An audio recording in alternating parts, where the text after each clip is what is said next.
Hello, welcome to Bob's Dungeon. My name's Bob, I'll be your host. And in this video we're just going to talk a little. Last month was October and I tried to do a month-long vampire thing where I talked about vampires all month. But real life got in the way there at the end, so there's a couple of videos I didn't manage to get out. So we'll just take those and we'll put them on a shelf for now and do them sometime down the road. But in that time, I've also been ordering several inexpensive OSR books offline to read. It's now put me in the mind of Sword and Sorcery and stuff. So we're going to talk about some of that a little bit. And we'll kick things off with a little bit of a tip for new game masters, and maybe old game masters, depending on how you do your games.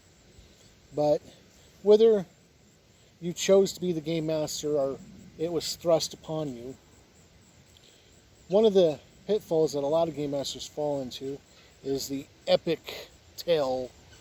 And the epic tale is not a bad thing, but a lot of times it don't work out. And what I mean by epic tale is where you design this big long story where the characters began at level 1 and they work their way through many months of game sessions, possibly many years, all the way to 20, depending on how quickly you advance your characters. And in that, you're telling the epic tale. They want to run the Lord of the Rings. They want to run the Fire and Ice. They want to run the Sword of Truth. They want to run just whatever their big long series they're into is. So, in my experience, I've run games like that several times. Big long epic. And for me, it just doesn't work. Now, I have pulled it off a few times, and there are game masters that can make it work, but for the most part, it doesn't. And here's why. Hear me out. The problem with them is everybody tends to lose interest after a while. It goes, and then either the game master, and yes, the game master can lose interest in his own story, or the players will just get to where they're bored with it, and then the game just ends and peters out, and you never get that satisfying conclusion to your epic tale. Or you rush the ending real quick just to get it done and over with, and you've completed it, but it's just not satisfying. If you do make it to the end and it works out the way you plan, that can be very satisfying, especially as a game master.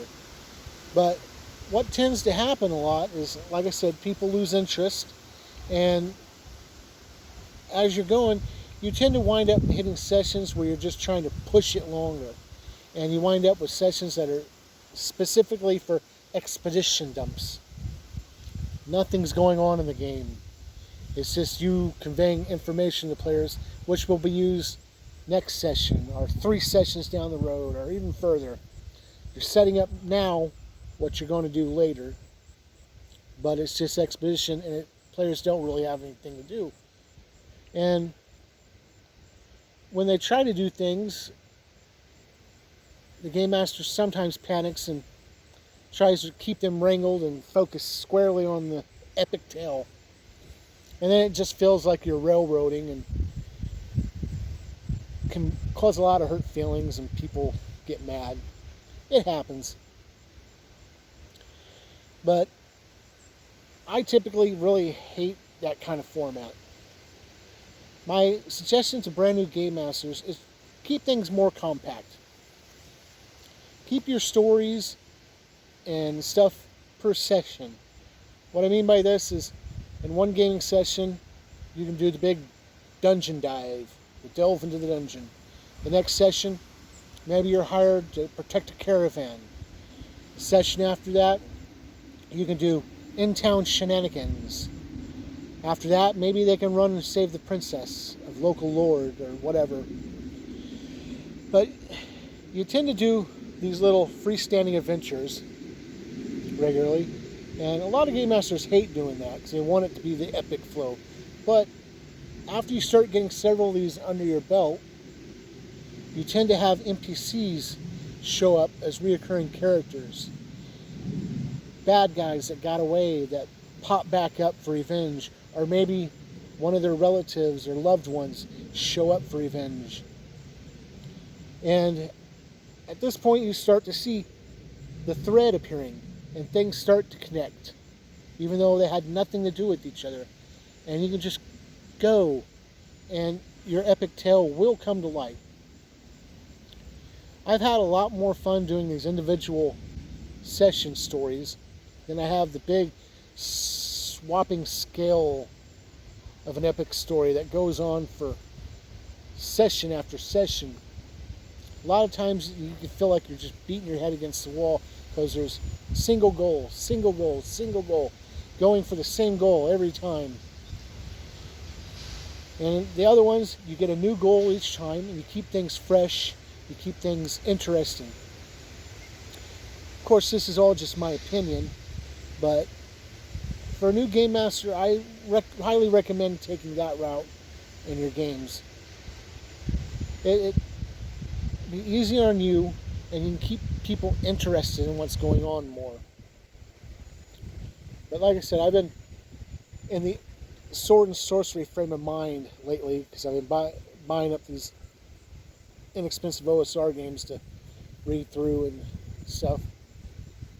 And I've thought about maybe doing a video at some point to talk about some movies that would be good inspiration for your Sword and Sorcery game, or maybe some novels that would be good inspiration.